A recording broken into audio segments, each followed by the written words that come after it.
Mae Govannen, and welcome my friends to Elven Awakenings, chatting with the Elven Scholar. And now, to your guide to all things Elvish, Dr. Erendil Spindelellis, the Elven Scholar.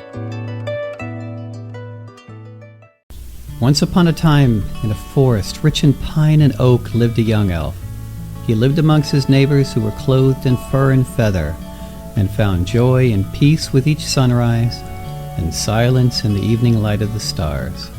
He spent his days communing with his woodland brothers and sisters, and the nights in contemplation and meditation.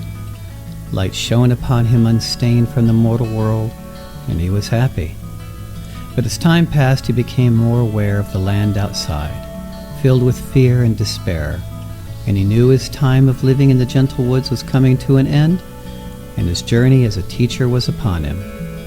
When the morning sun found him again, he walked out of the forest with nothing but the clothes on his back, and strode into the land of man, to teach and to be taught.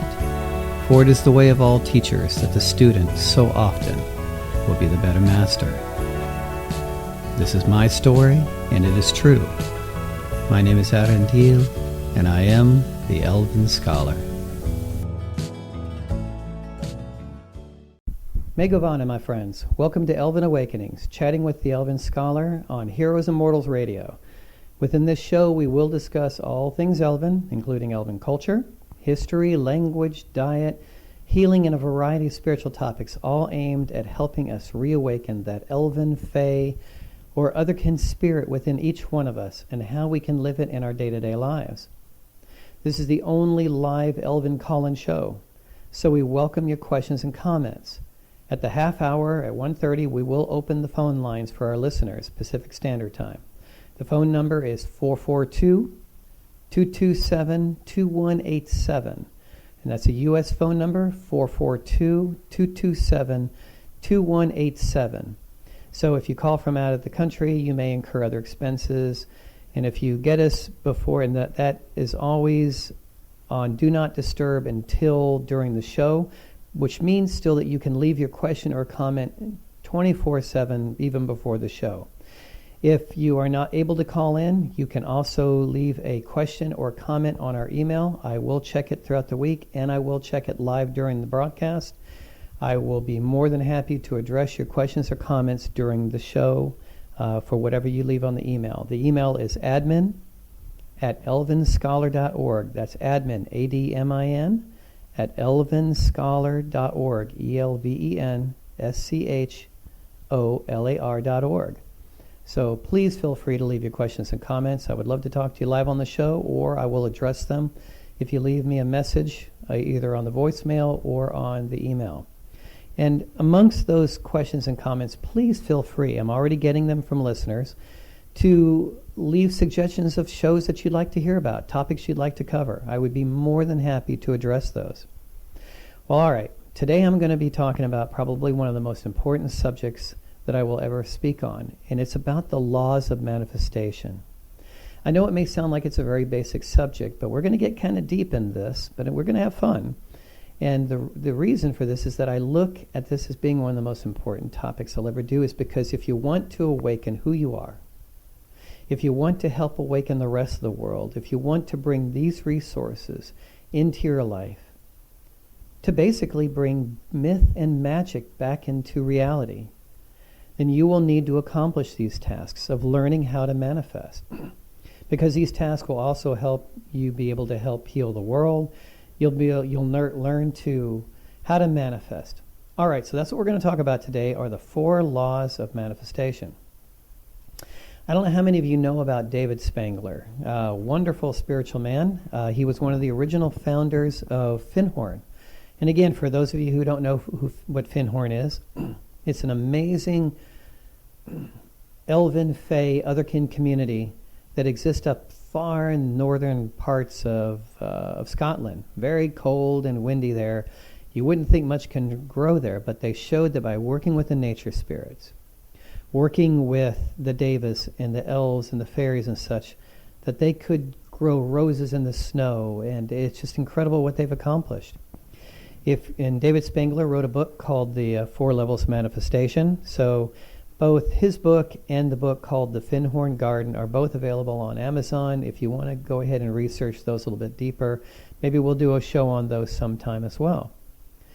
All right, so anyway, he was one of the original founders of Finhorn. And in his book, The Laws of Manifestation, is where he talks about the 4 levels of manifestation and what we can do to create the kind of life that we would like for ourselves, to bring it into reality and to help do it for others as well. So we're going to talk about today, and like I said, it's going to maybe get a little deep and heavy, but it's worth it. I hope you stick with it and listen. Again, we'll have our story time at the end of the episode as well. But this can help you learn. If you take this to heart, it can teach you how to bring these things into your life. And I'm going to talk about myself as an example, what I've done. I think it's one of the most important things to people is that they learn, that they trust that something can be done, and how they do that is by seeing if somebody else did it. If they can see that, well, somebody else walked that path, so can I. So I'm going to talk about me here. All right. So I learned about the laws of manifestation quite a long time ago. I knew that I needed to learn more about the world. I needed to learn more about basically being on a physical existence and what it means to live in a physical world. Well, I had the great joy of living for years amongst a group of people that knew these laws. And having things appear in our lives was pretty much a simple matter, and it was almost an everyday occurrence that something magical would happen, to where you would see things manifest, and it was wonderful. But again, I came to a point to where I couldn't do that anymore. In other words, be amongst these people, because it was too easy.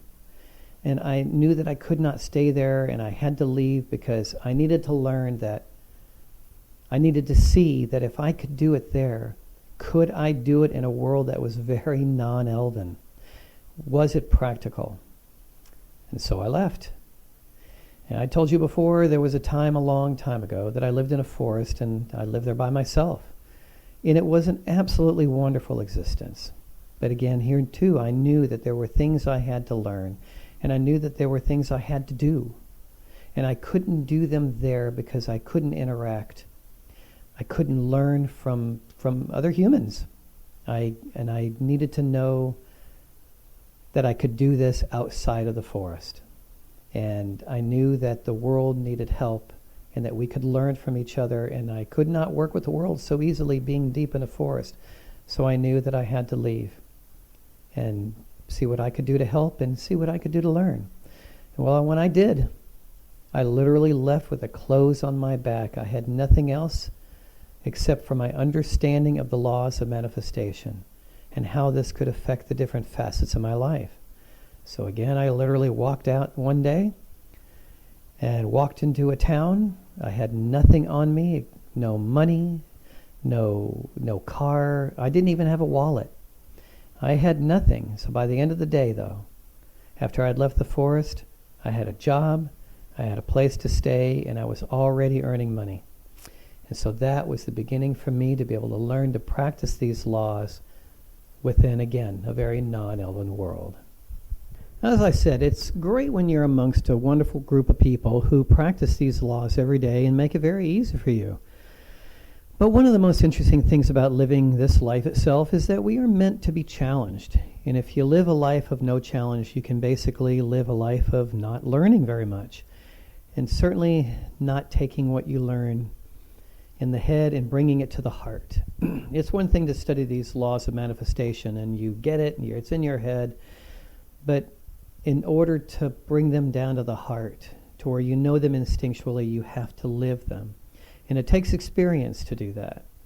And it's been a grand experience for me since I left that group, and I went out into the world and learned to deal with this more physical reality again in a non-Elven world. All right, so a little bit more about me, and then I'll move on. So here I am. I've lived amongst others for quite a few years, and I've learned a lot. I've been able to practice and found out that, yes, indeed, these laws can be practiced in a very practical manner.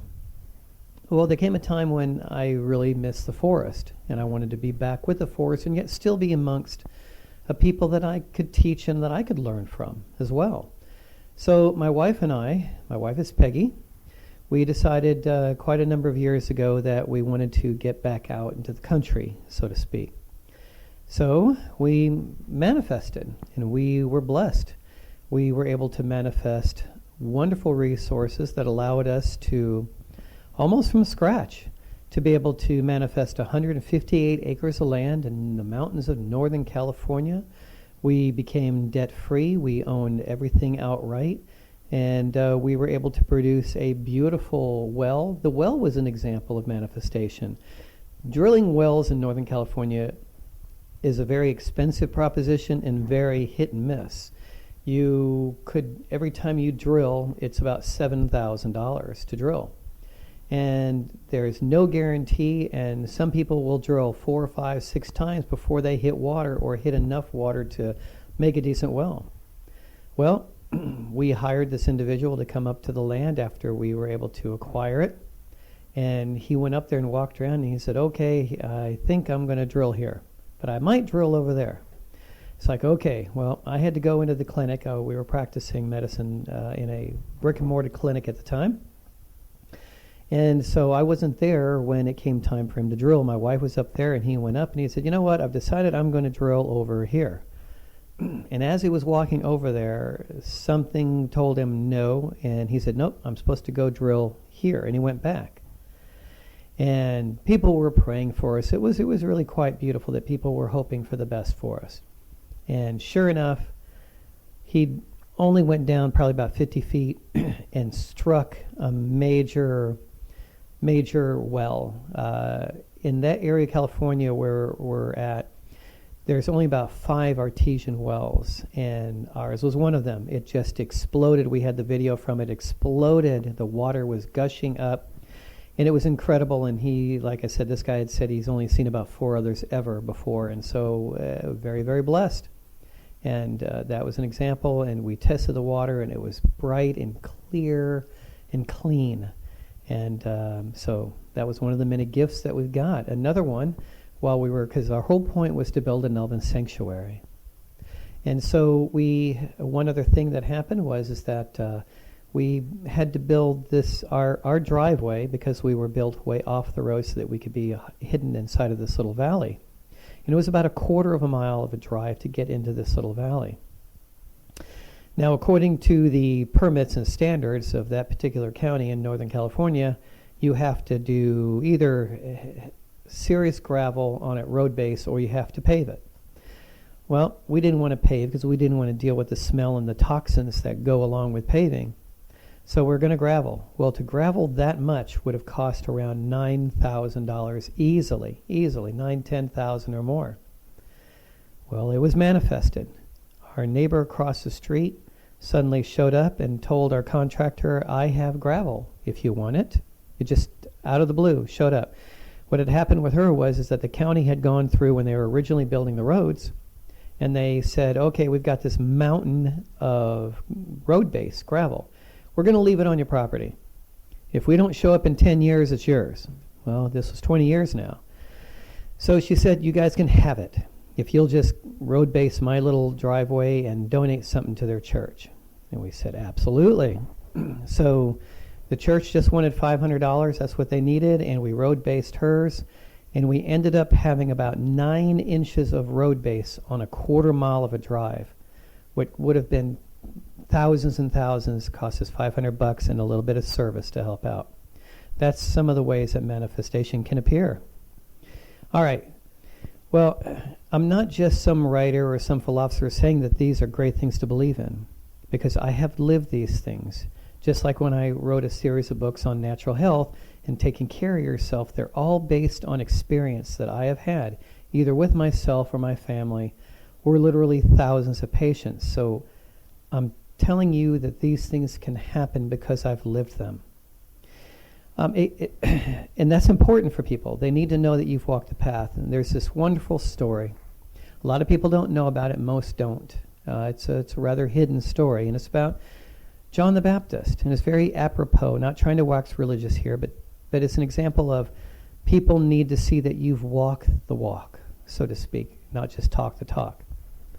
Well, there's an old story of John the Baptist. When he was about 10 years old, And his mentor had told John, when you grow up, here is your destiny. You're going to be the voice in the wilderness. You're going to let the world know of the coming of the Messiah. And John, being 10 years old, was all full of piss and vinegar, and he was excited, and he was ready to go out and tell the world that, he wanted to be that voice in the wilderness. And his mentor said, no, not yet. You got some learning to do, and you've got some experience to gain, and then you will be able to go out. And John still, again, 10-year-old, John still was so excited and full of passion. He said, I want to go, and I want to tell people. I want to point the way. And that's when the mentor said, well, you want to point the way. Well, a block of wood will do just as good. A signpost can point the way. But people need to see. They need to be able to look down on the ground and see your footprints and go, he went that way. Because that way they know that it can be done because somebody did it and somebody walked it. And that gives me hope that I can then go walk that same walk. All right. Well, another way we've seen this manifest for ourselves was my wife and I ran a clinic up in Northern California. And it became California's largest naturopathic medical center and just grew on its own. And we would tell people that you can be cured of any disease. There was a wonderful doctor, Dr. Christopher, and he had a wonderful saying. He said, there's no such thing as incurable diseases, only incurable people. And that's another form of manifestation. He was saying that no disease is incurable, but only the people. Did they believe that they could be cured? Did they have the trust to know that there is more out there than just what they're being told? Well, after 20-odd years of practice, I found that was true, and I haven't found a disease that can't be cured. All right? You can manifest this in your life if the patient is willing to dedicate themselves and commit themselves to their own healing. There isn't a single doctor in this world that's a healer. The healer is that which is within all of you. Again, that sounds like we're talking more medical, and maybe we can, and one day we will have a show on Elven healing and what you can do for yourself. Well, all right. Like I said, some of this is based on David Spangler, who wrote the book on the laws of manifestation, and again, one of the original founders of Findhorn. All right. Well, like I said, it gets pretty cold and arid up there, and they're not far from the Arctic Circle. There's lots of sand, lots of wind, lots of ice, and cold. And so not a whole lot's able to grow there. But because of manifestation, to this day, it is it's considered one of the world treasures. It is sitting amongst all this cold and wind and rain and sand. A beautiful garden flourishes, and it flourishes based on the beliefs of the nature spirits. And they accomplished it. All right, let's talk about Findhorn Garden a little bit, because the story is an amazing one, a great example of manifestation. Because it all came about from one tiny little family. And now there are hundreds of people that live up there. All right, well, it was Elaine and Peter Caddy and Dorothy McLean. And they are the original founders, and then David Spangler came on a couple of years later.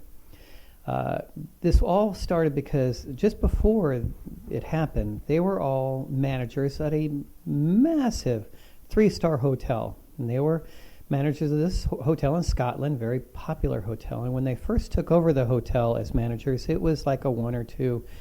And due to their skill, that it was raised to a 3-star. And actually, they were practicing the laws of manifestation at this time and were applying it to the hotel. Well, during their 5-year tenure with the hotel, they raised it again from up to a 4-star, and they lived in the lap of luxury. They had 5-course meals every day, and they loved their jobs and their children. Elaine and Peter Caddy were also there with them. And again, they loved their jobs, and they knew that even while they were doing that they would have their own little group meetings every night, the 3 of them, and sometimes the children would participate, and they literally studied manifestation and meditation. And they studied communicating with God and with the nature spirits and so forth. And they spent their time, while they were doing that, they were doing very well financially. And again, they kept studying for those 5 years, running the hotel. And then all of a sudden one day, once the hotel got to 5 stars, they went, well, thank you very much, goodbye. And they laid them all off, said, okay, we don't need you anymore. All right, so all of a sudden, you went from the lap of living in luxury to all of a sudden you're all 3 adults with the children. We're all living in a tiny little RV. They found this little RV park in the sandy, windswept beach up in northern Scotland. The beaches aren't like those in California. Yeah, nice and sunny, but it was cold and rainy most of the year. And so here they are there, crammed into this, and they did not lose hope. They went, all right, what an excellent opportunity to study in practice our manifestation. So they stayed up there, and right off the bat, they started getting messages from God, so to speak, from the nature spirit saying, all right, go ahead and plant a garden. And they were like, really? Plant a garden amongst all this sand and wind and cold? But they were told it's okay. Go ahead and do it, and the world will be surprised at what you create. So they went to the RV park owner, and they said, can we do it? And it was like, well, sure, go ahead if you want to. And they got this tiny little spot over there. And they started planting in what was basically a lifeless area. Well, they needed manure so that they could at least bring some life back to the soil. And keep in mind, none of them had ever studied gardening. You know, they were just listening to God. They were listening to the nature spirits of what they needed. Well, it seemed every time they needed something would happen. All right, they all of a sudden hear of a farm down the road that had horses and pigs, and they need to get rid of their manure. And so all of a sudden they heard about it, and they said, we'll go remove it for you. And they did. And then this just kept going. A truck would drive by, there's something they needed, and it would just drop it off. And it would fall off the truck, and they didn't know whose it was, but it was what they needed at the moment. And what they learned about manifestation and practice is that it's not trying to get what you desire all the time, but what you need, to get to what is important for the growth at that moment. All right, so during this whole time, the first couple of years, unemployment was paying Peter while he went out and looked for a job. And he was one of those who was earnestly looking for a job. He had the records. He didn't falsify it because back there in Scotland, you had to prove that you were there, and they could contact the prospective employer.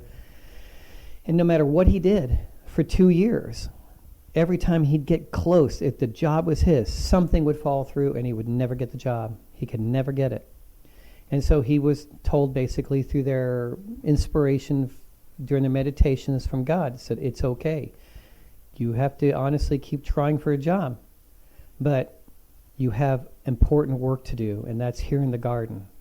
And so during the first 2 years, while he was earnestly looking for a job, when he wasn't able to get a job, he was working in the garden and growing it. And soon, before they knew it, they had roses that were blooming in the snow. And I've seen the pictures of them and seen it, and it's absolutely beautiful. Well, again, this went on for about 2 years. And then finally, when he went for one of his unemployment meetings, he was talking across the desk from the clerk, and the clerk was going, you've been having a really hard time getting a job. And he was like, yes, I have, a very hard time. And it looks like you've been honestly trying. And Peter said, yes, I have. I've been doing everything I can to do it. And the clerk said, I can see that you have. And so the clerk kind of played a card, so to speak. He was kind of like playing poker with Peter. He was just waiting to get him into a position where he could win. He said, would you be willing to say that it sure looks like God is keeping you from getting a job? And Peter was like, wow, you understand. You can see what's going on. And he said, yes. And the guy said, okay, fine. Then God can take care of you. And canceled his employment right then and there. Well, again, manifestation comes in during these 2 years, and all the experience that had started to happen, they were writing these little booklets. Right when he lost his unemployment, the book started selling. And people started all of a sudden showing up, wanting to know what this was, and people started paying to come up and see it. And all of a sudden, they had income. Their story is beautiful. The Finhorn Garden, again, you can get the book on Amazon. It's a cherished book in my personal library, an amazing example of manifestation. So to this day, they now work with the nature spirits in Davis, and they teach people from all over the world. You can come out there and you can stay and learn from them. And what better Elven community in the modern world? So let's go ahead and now let's take some time and let's get deep into manifestation. What are the 4 levels of manifestation? All right. The first one is physical, and the next is emotional, and the third is mental, and finally the 4th level is of the soul, or the spirit. I like to say soul better because of the deeper meaning, but it's really the same thing. So let's talk about this piece by piece and how you can manifest this in your life. So the first level of manifestation is the physical level. This is the brute force, basically using your body as for the resources to gain them. In other words, the old cliche, go get a job. I'm physically making something happening in my reality, physically using my body in a physical environment. And you can compare this to like a carpenter or a doctor or a plumber. You're doing something physical to bring in the resources. In this case, the resources would be money. So you're earning money so that I can then go do other things in my life. And that's what you're manifesting. All right, I'm working 40 hours a week, and my manifestation is the money so I can go get whatever I want. The second level is emotional, the emotional level. All right. And this is a great example. A great example of this would be prayer. It's we're at the level of using our emotions, where faith healing is another great example of it. It's prayer when we're praying to whatever it is that we believe in, that something will manifest into our lives. Our friend is sick, so we pray for our friend to heal. All right. So again, the first level, second level is it's physical and it's emotional. All right. You work hard and you pray, I guess would be another way of saying it. All right. And these are pretty much known by just about everybody on earth. We're either working hard to produce manifestations such as money, or we're using our emotions such as faith, healing, or prayer. We're appealing to something else out there on an emotional level to bring that manifestation into our lives. All right. The third level. Now we're starting to get in a little bit heavier stuff here. The third level is the mental level. Level number 3. All right, and this actually is discussed in The Laws of Manifestation by David Spangler. It gets pretty deep here, but I really would like for you to learn this because now you're getting to a very special level. This is the level where you know nothing is impossible if you put your mind to it. And speaking of mind, let's talk about the mental level at that point. All right, this is where you start using your will, your willpower, your will in conjunction with your imagination. Okay, will without imagination is blind, and imagination without will is impotent. It has no energy behind it. So the third level of manifestation, mental, is will and imagination working together to bring something into your life. All right. Okay. So, and actually all 3 levels can be used at the same time. Okay, you use your will with imagination, with the emotional passion, and the physicalness to bring something into being. Okay, one of the most important things about the mental level is will is combined with imagination.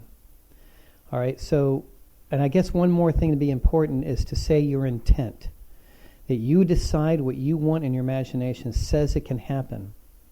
And the will, because there can't be anything if you don't have the willpower or the imagination or the intent that I can do this. All right. So again, willpower, imagination, intent, you can combine that with the faith and passion and whatever was required of you to make it physically happen. All right. How to do this. In The Laws of Manifestation by David Spangler, he goes on a couple of interesting notes that he said that will is generated through the relaxed, yet single-pointed use of the imagination to form an image in your head and to summon all of the forces of consciousness to flow into it and through that image for a certain period of time. So will is allowing you to focus Not that you're using your willpower for brute force, but will means that I'm going to allow myself to stay focused on that image. All right. For example, I want a BMW. I'm going to focus my will on that image that I want this brought into my life. And you let your imagination build up that image. Or I want a new boat, or I want a better job. And so I'm going to invoke that image and focus on it with my will. Okay, using my imagination also goes along with this to say that will is a force, but it is a force created through the concentration and not through pressure or strain. So we're not trying to force something. We're trying to use the force, kind of like Star Wars, or I should say focusing our mind on that one issue. Okay, well, we're almost ready for the fourth level, and that is so special. But Spengler goes on to say that it goes on one more thing. He says that true willpower that lies behind effective manifestation is based on knowing absolutely that a certain manifestation will take place. And this is where a lot of like faith healing comes in, because people believe it so strongly that very often something does happen. And with that faith comes a sense of serenity and peace, kind of a non-interactive inner stillness, which can therefore be a source of great power, because then no dissipation is taking place, and you can create this thing for you, bring it into reality. I'm going to go ahead and play a short clip. This is from The Hobbit, Peter Jackson's Lord of the Rings. This is a great little example of Elven manifestation on the third level with Galadriel. If you'll remember, for those who have seen it, this is where she banishes Sauron.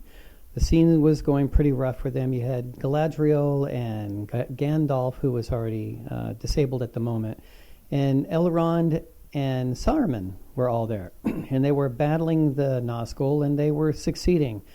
And just as they had finished, up comes Sauron. All right, and everyone knew that this was not going to go well. But Galadriel, she summoned up the will, the intent, and the imagination.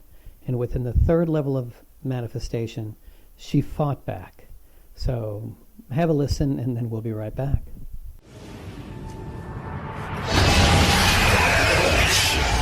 You have no power here, servant of Morgoth.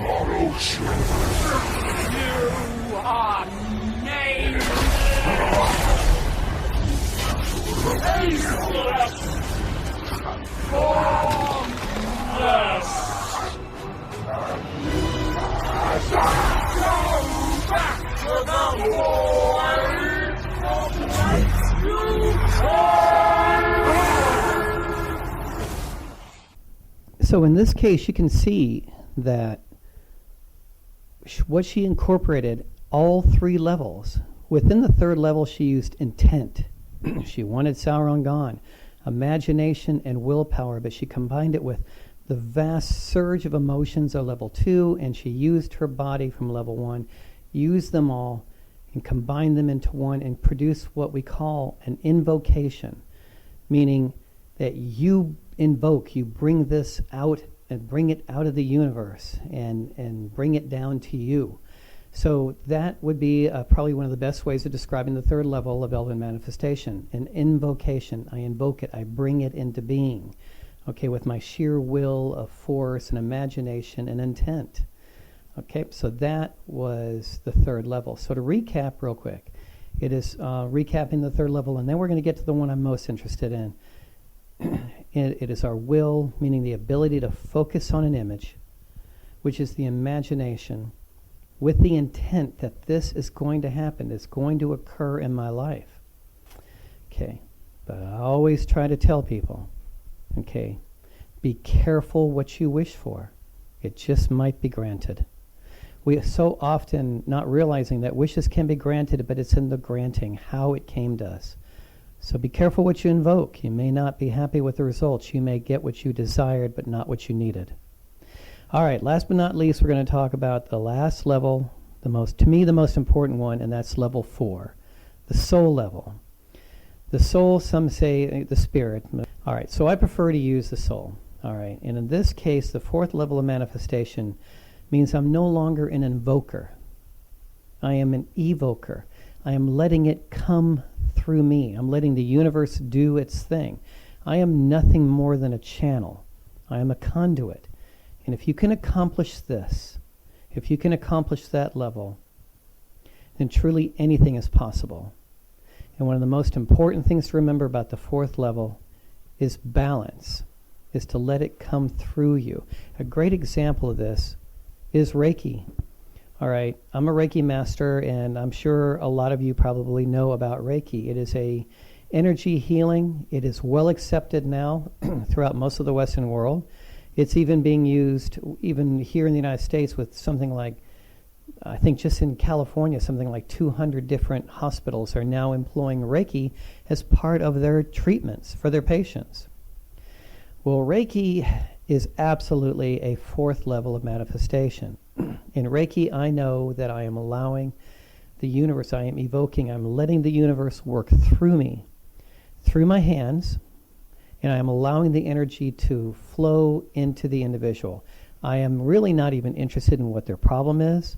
I don't really care what part of the body is hurting.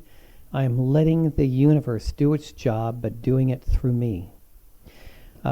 If anybody has followed any of my videos, you saw the one where I talked about the little bird that happened on our Elven Sanctuary. It was cold winter. It was deep in winter up there, and we do get a lot of snow and such up there. We can.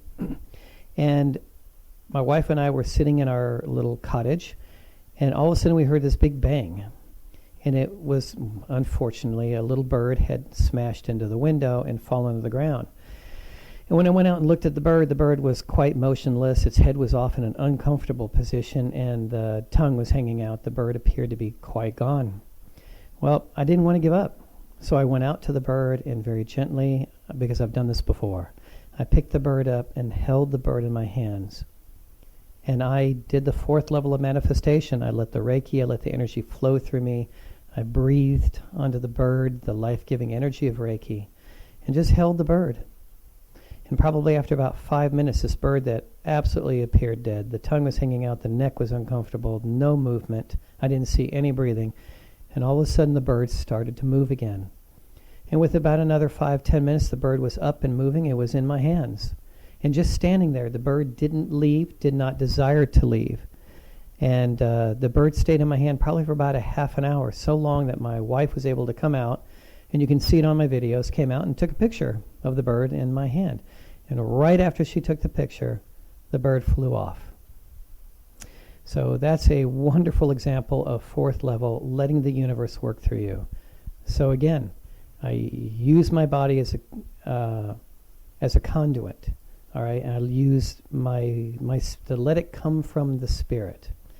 All right, and don't try to force it. Don't try to go for something that you desire. Go for something you need. You may very well get that desire, and you may not, again, be happy with how it comes about. Let the universe decide what is best. And then people can go, well, why doesn't that happen for everyone? Because you're not letting yourself be open to it.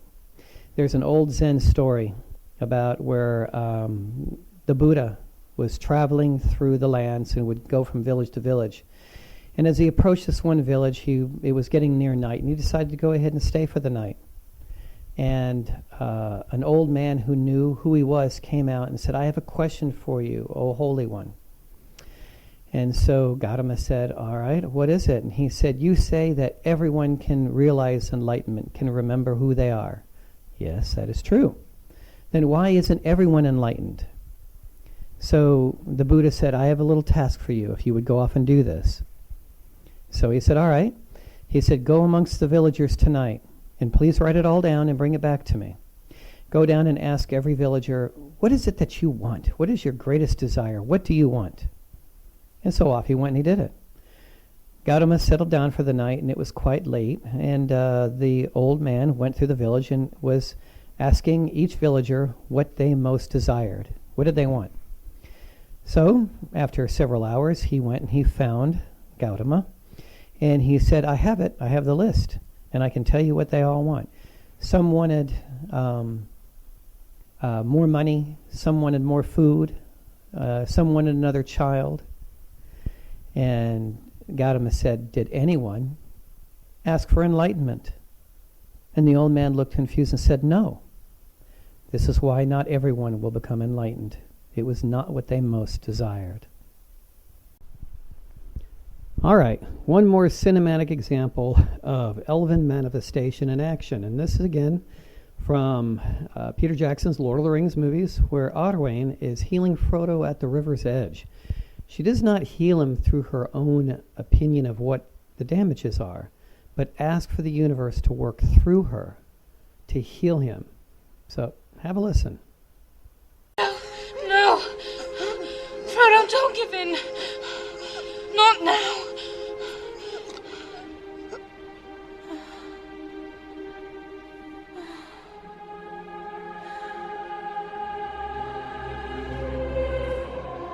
What grace is given me, let it pass to him. All right, pretty heavy stuff there. I've actually seen this type of healing before in my life, personally. So I've got to tie this up because I'm kind of running over a little bit, and I'd still like to give some time for call-ins and questions and comments. So I just want to kind of tie this up a little bit with a couple of points. One, it is our job that when we do manifest, whether it's the first level, second level, third, or fourth, especially the fourth, again, that we do it in balance, that we make sure that we are letting the universe work through us. And we can set our will and our intent and use our imagination, but we always know to let the universe work through us, to let this be in balance. And the best way this can be in balance is to make sure where you're coming from. Are you coming from a point of fear where you're afraid of missing out, or you don't have enough food or enough money or enough time? Are you manifesting out of fear, or are you manifesting out of love, knowing that it will all work out in the long run? Very often in the short run. Do you choose fear or do you choose love? That's one of the most important things. And second, do we have the wisdom to see all ends? Yes, you have been given the ability by the light to be able to manifest whatever you want. Elven wisdom tells us that a short-term action taken out of balance can have long-term implications, as the world shows us today. And also, again, as the Hobbit phrase goes, shortcuts often make for long delays.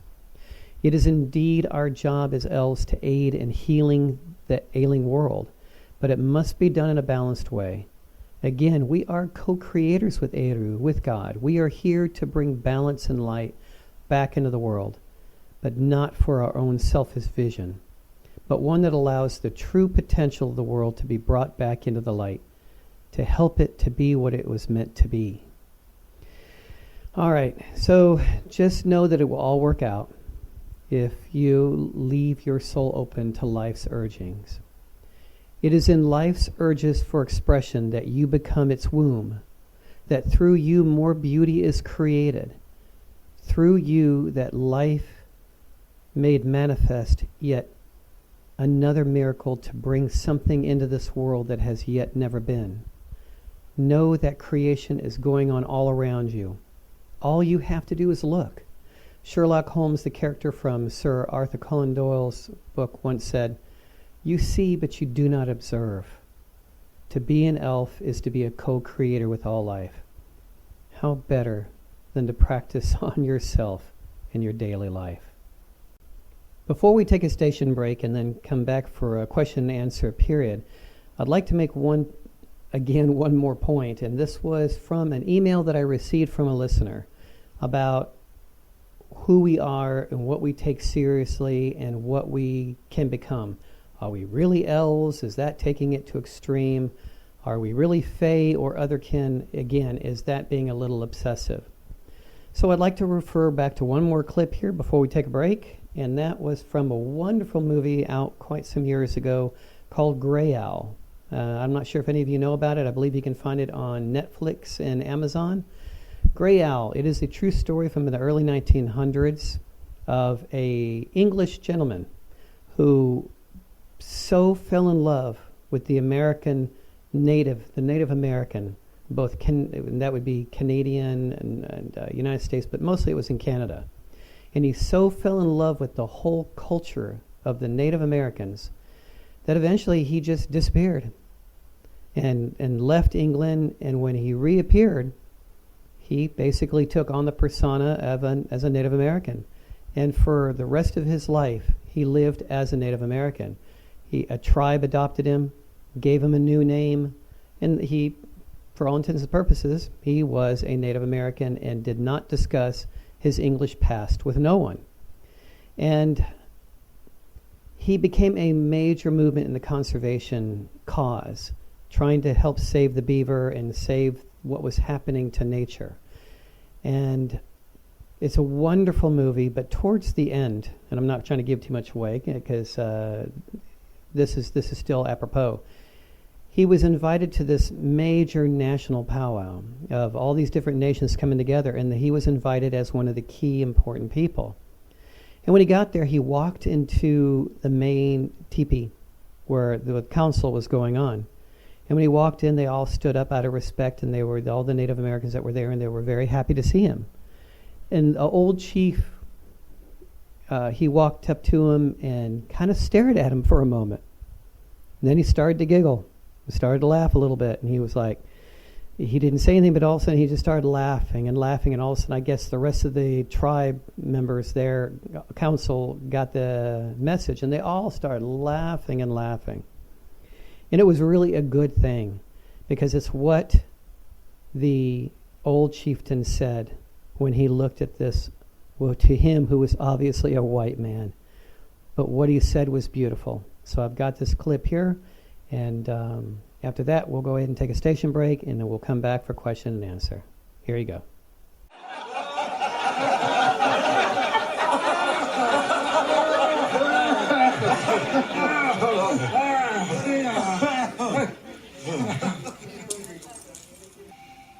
Uchashawanjito gal I humble hatash. Boy humble kihe organao kiktela.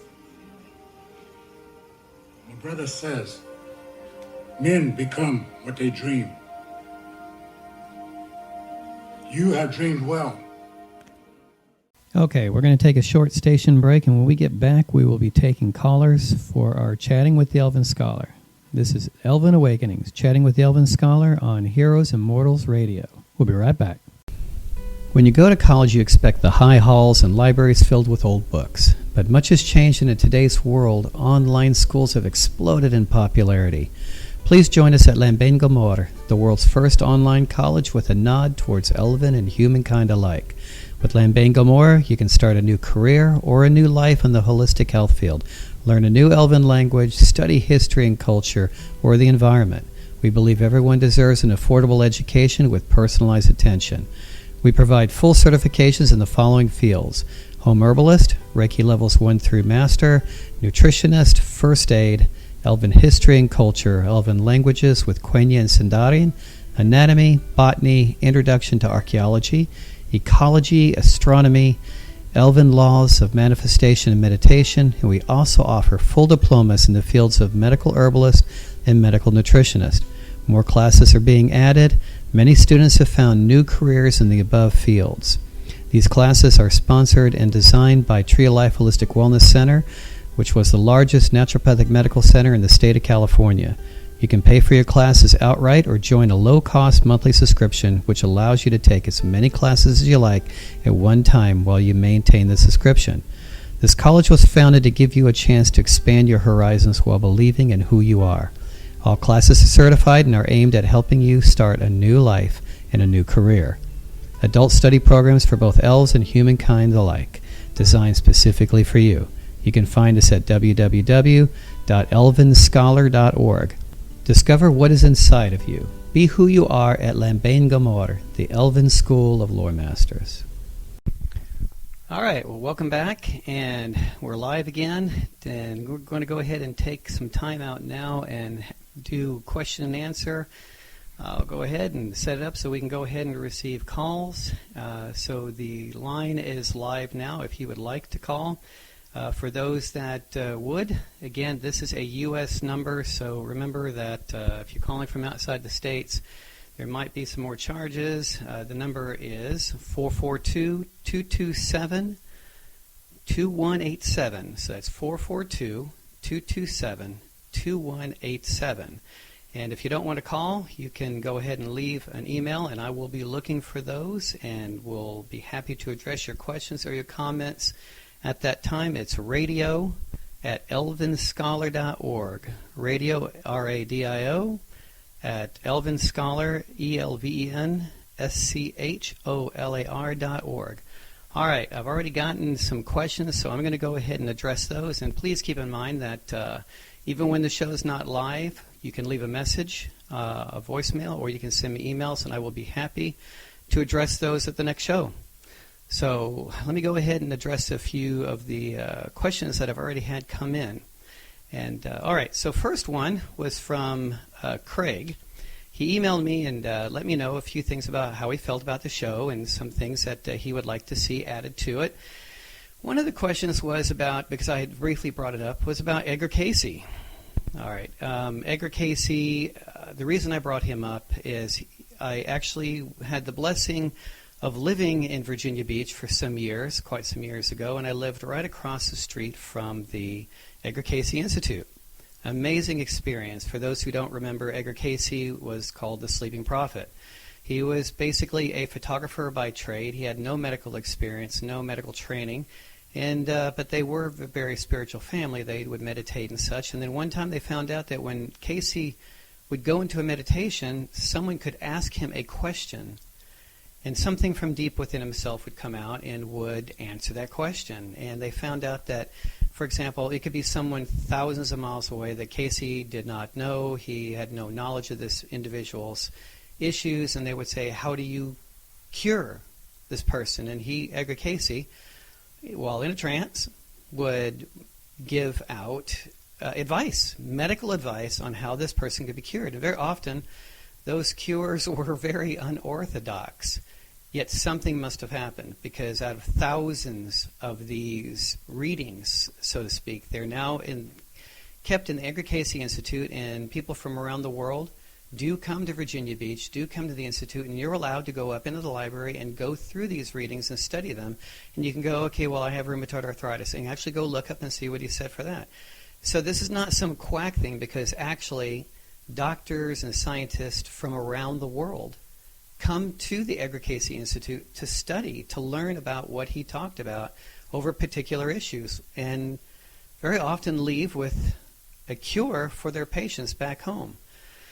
Well, I was involved with writing a book, and I became one of the major contributing authors to the book called Edgar Cayce, Encyclopedia of Healing by Reba Ann Karp.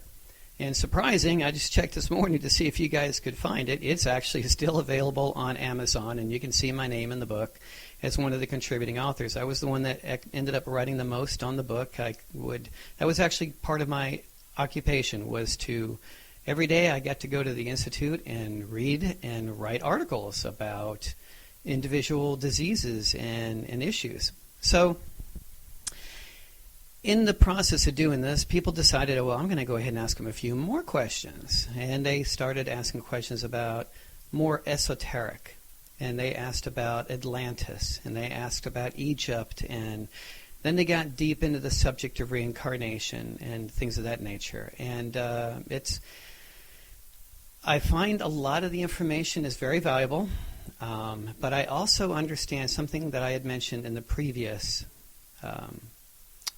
episode, the previous show. Last week I talked about this. Edgar Cayce was a wonderful man, obviously a psychic, however you might want to define that. But he was a man. He was a human being. And he had a tendency, like so many others, to color his readings with his own worldview. And so very often he would make predictions that appear not to have come true, because he would color them with his own personality. That doesn't take away the beauty of what he gave the world and what he did. It just means that, like anything, there is a grain of truth in all religions, in all philosophies. But we have to know that no religion, no philosophy, no psychic or seer has the complete truth. It is up to you to look within and find out, does this ring true for me? And even if it's true, what that seer is saying, like Edgar Cayce, it doesn't mean that at this moment in your life it is a tool that you need or can use. And so you may hear it now and go, oh, I just don't go for that. It doesn't feel right. But maybe one day you'll move on to new tools, which is what we do. And all of a sudden you'll find value in what he said or someone else said. That has happened with me throughout my whole life. I will find very little value in something, and then years later I will find that was actually a wonderful tool. I just wasn't ready for it yet. And so that actually takes me to another question that one of the listeners asked. It was a wonderful question by Adriana out of Estonia. She had a question for me. She said, on manifestation, let me see, I'll tell you what, I'll read it exactly as she said. She said, what to do if you're trying to manifest something, but you start having doubts in yourself sometimes. Oh my, that is very, very common. I've had that myself. Sometimes it can be so strong, we would call it the dark night of the soul, where we would seem to lose our faith in whatever it is that we believe in, or faith in the path that we're on. And for myself, I found that it comes with practice. I know that sounds kind of hard because, it's saying, well, you just can't you're just not automatically going to lose doubt in yourself. But it's like the old saying, if you want respect, you have to give respect. If you want trust, you have to gain, you have to earn the trust. It's the same even with yourself. You have to learn over time, and practice and error, to learn to trust yourself. And one of the biggest things that comes out of that are those voices within. All right, I'm not saying schizophrenic or any kind of mental issue, but just in general, those voices within. All right, within the spiritual community, it's called that still small voice. All right, that voice that is actually the voice of wisdom. That's the voice of, for lack of better words, the voice of God, voice of the universe, the voice of your higher self, of your true self. And it takes a lot of practice to listen to that voice, because we don't want to trust that voice, because we have so many other voices in our heads, so many other voices encouraging us to do this or do that, or to ignore what that other voice is saying, because this is the easier path. This is the path where I don't have to take the responsibility for possibly being in error. It takes time to just, and I guess the old cliche also is to become quiet, to just still your mind. For me, the best way to do that is through Zazen, through Zen, sitting and meditating, and to let the mind quiet. And eventually what that does is only one voice will remain, and that's you, that still small voice within you. So in a long-winded answer, it's learn to be quiet. Learn to allow yourself to grow and to trust who you are, and to trust that still small voice, and to let all that other clamor just be quiet and go away. And one of the best methods, again, is through meditation.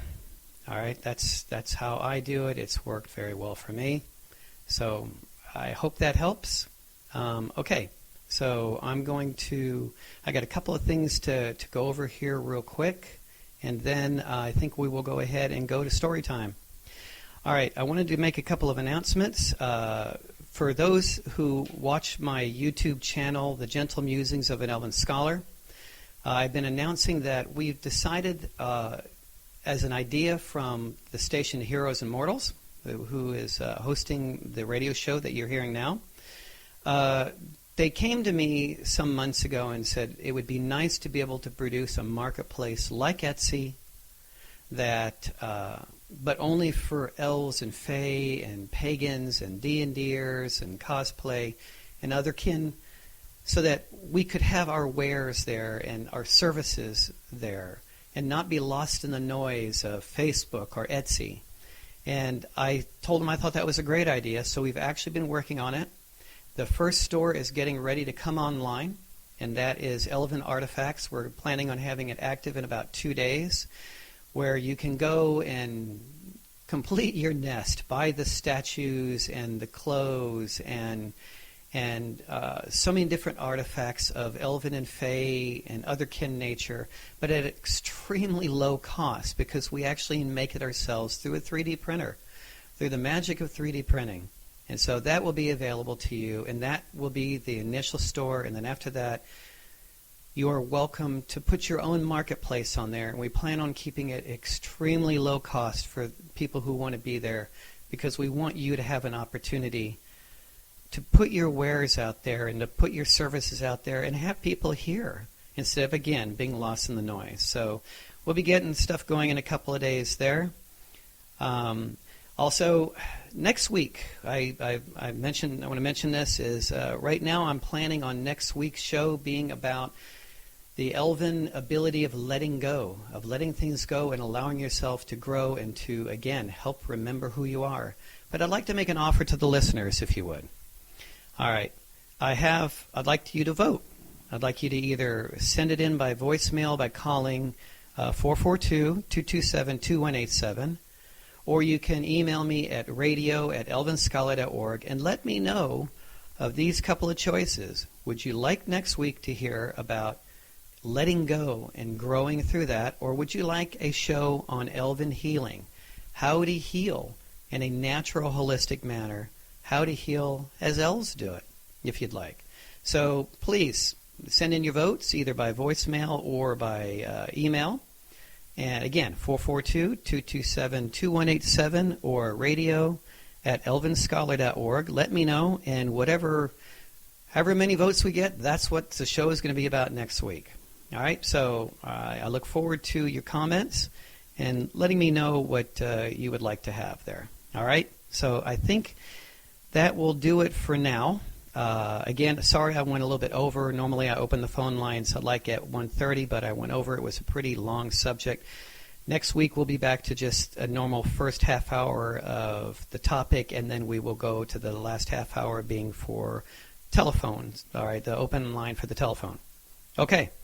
So we're going to go ahead and move on to the story time. This is something I really enjoy. I've heard back from listeners that you're enjoying it also, because we like to leave something with a good message, something that maybe will give you hope about the future and how you can reach enlightenment, so to speak, how you can remember who you are. So again, we'll go on and move to story time now, and please let me know what you vote on. I look forward to all of your responses. Thank you. All right, it's story time. This is one of my favorite times of the episode. As we head towards close, we like to go ahead and talk about a parable or story, because as I've mentioned in the previous episode, parables are an ancient way of teaching something very important, a lesson or a moral or an ethic, something we need that we can carry forth into our life.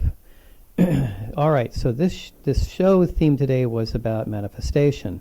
And one of the most important things, as I mentioned about manifestation, is going with the flow, to be in balance. And going with the flow is important, that you don't fight against the universe, but work with it to be in balance.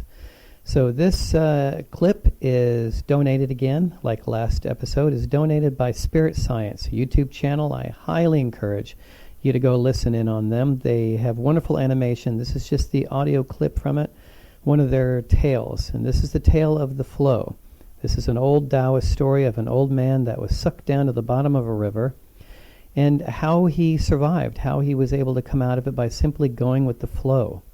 It reminds me, again, of real-life situations when you're at the ocean, and very often when you're at the beaches, especially here in the United States, there's often something called a riptide. And the riptide will literally pull you out to sea, and it is not safe to try to fight against the current. You will not win fighting against it. If you try to swim back to shore, it's going to take you out. You'll exhaust. And so what you learn about beach safety is when you get caught in a riptide, let it pull you out a little bit. It will weaken as it goes further out, and then basically you swim sideways. You swim parallel to the beach, and you'll come right out of it. Whereas if you fight the current, you will die. So going with the flow. So I hope you enjoy this, and we'll be back after the clip. Enjoy. A Taoist story tells of an old man who accidentally fell into a river and was sucked by the river rapids to the bottom of the river, completely out of sight. Onlookers feared for his life and rushed down to the riverbank, trying to see him. Miraculously, as they ran down a river bend, they came to a shallow section and they found the old man walking out, completely unscathed. The people all rushed to his side and asked him how he managed to survive. The man looked at them, wringing out his shirt, and simply said, "I became one with the water, instead of trying to force the water to do what I wanted it to. Plunging into the swirl, I came out with the swirl. I surrendered to the flow, which ebbed up and down naturally. This is how I survived." Now, naturally, we don't recommend that you jump in some rapids and take this literally just to try it out, but this parable does have some great insights if you know how to apply it. Many times, spiritual people spend their lives swimming upstream, fighting a powerful current in their attempts to be holy and live the way they believe their God will find pleasing, or that they think is in alignment with their true self.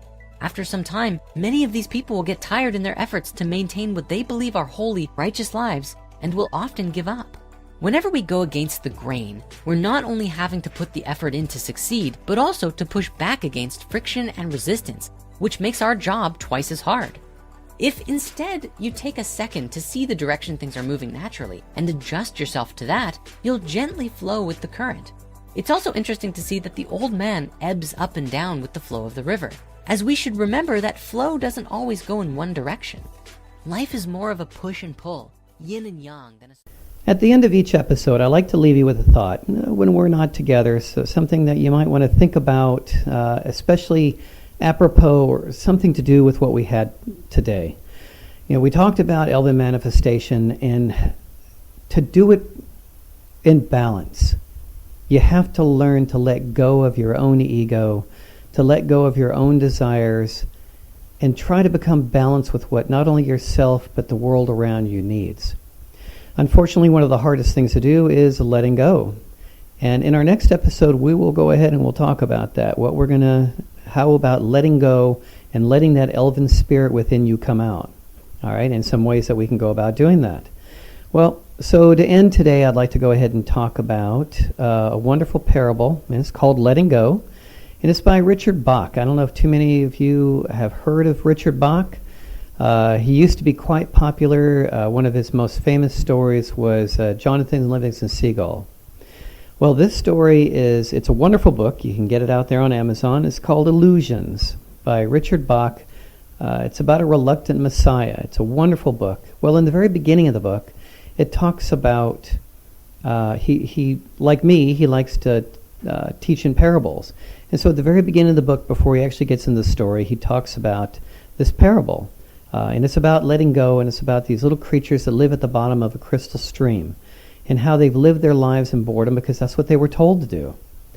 And one creature decides that no, they want to live a different life, even if it means taking a chance, being a little more risky. So I hope you enjoy the story, and like I said, next week we will actually talk about letting go and letting that elven, fey, otherkin spirit within you come out and how you can do that. All right, here you go. Once there lived a village of creatures along the bottom of a great crystal river. The current of the river swept silently over them all, young and old, rich and poor, good and evil, the current going its own way, knowing only its own crystal self. Each creature in its own manner clung tightly to the twigs and rocks of the river bottom, for clinging was their way of life. Resisting the current was what each had learned from birth. But one creature said at last, "I am tired of clinging. Though I cannot see it with my eyes, I trust that the current knows where it is going. I shall let go, and let it take me where it will. Clinging, I shall die of boredom." The other creatures laughed and said, "Fool, let go, and that current you worship will throw you tumbled and smashed against the rocks, and you will die quicker than boredom." But the one heeded them not, and taking a breath did let go, and at once was tumbled and smashed by the current across the rocks. Yet in time, as the creature refused to cling again, the current lifted him free from the bottom, and he was bruised and hurt no more. And the creatures downstream, to whom he was a stranger, cried, "See a miracle! A creature like ourselves, yet he flies! See the Messiah come to save us all!" And the one carried in the current said, "I am no more Messiah than you. The river delights to lift us free, if only we dare let go. Our true work is this voyage, this adventure." But they cried the more, "Savior!" all the while clinging to the rocks. And when they looked again, he was gone, and they were left alone, making legends of a Savior.